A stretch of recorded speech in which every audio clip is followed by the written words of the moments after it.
स्वामी जी, आपने गाय का दूध दुहा और चूंकि उसके बाद आपको वर्कआउट करना था इसलिए आपने वो नहीं पिया, यानी कच्चा दूध जिसको हजम कर लेने की ताकत आपके पास है। लेकिन स्वामी जी, देश के 60% लोग ऐसे हैं, यानी आधी आबादी से ज्यादा लोग, जो दूध हजम ही नहीं कर पाते। और इसकी वजह है दूध में मौजूद लैक्टोज यानी शुगर को पचाने वाले एंजाइम्स का शरीर में कम हो जाना। अब ये जो दूध को पचाने वाला एंजाइम है ये शरीर में कम हो गया है, तो इसको फिर से उसके सही स्तर पर कैसे लाया जाएगा?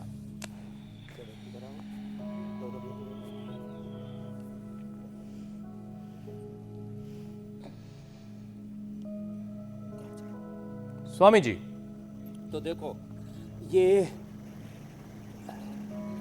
अब इसके लिए एक तो सर्वकल्प काढ़ा पिए, लिवोग्रिट ले, सबसे बढ़िया। सुबह सुबह खाली पेट एक अनार, 100 बीमार।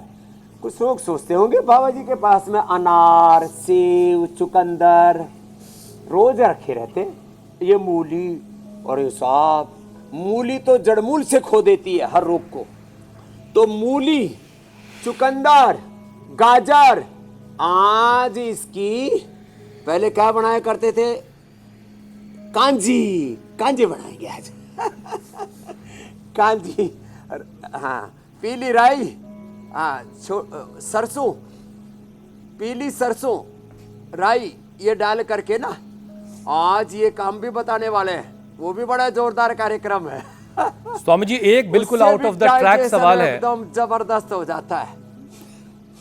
ये वाला एंजाइम कैसे मिलेगा, ये भी बताइएगा।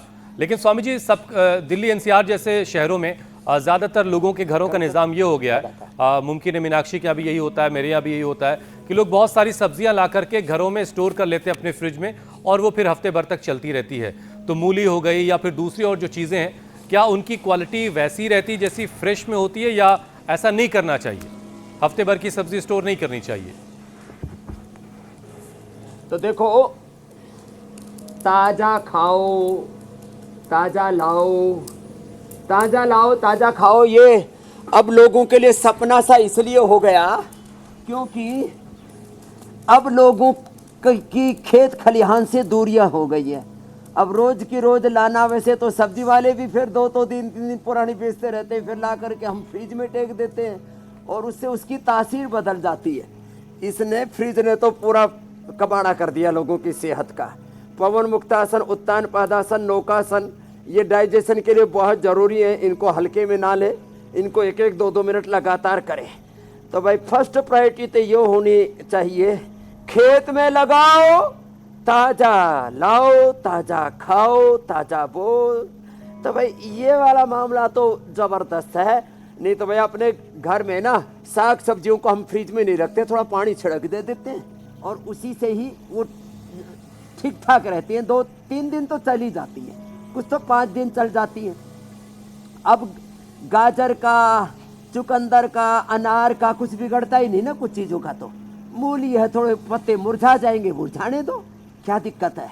तो सुबह सुबह नमक के साथ, सेंधा नमक के साथ मैं तो क्या करती हूँ, क्योंकि हुसैन ने बोला ना कि मेरे घर में भी ऐसा ही होता है। दोपहर की भोजन, मूली तो बहुत सारी आ जाती है, उसके साथ आ जाता है उसका साग भी बहुत सारा। तो पहले दिन ही मूली हो जाती है गंजी उन सब का बन जाता है साग, और बाकी दिन फिर मूली सलाद में चलती रहती है। उसके कोपल वाले पत्तों को मूली के साथ खाना है, ये भी स्वामी जी ने बताया। लेकिन अब बालकनी वाले एक हिस्सा जो है पूरा मीनाक्षी मिट्टी से भर दीजिए, उसमें कुछ चीजें कुछ तो करना पड़ेगा हुसैन, बिल्कुल ताज़ा खाने के लिए।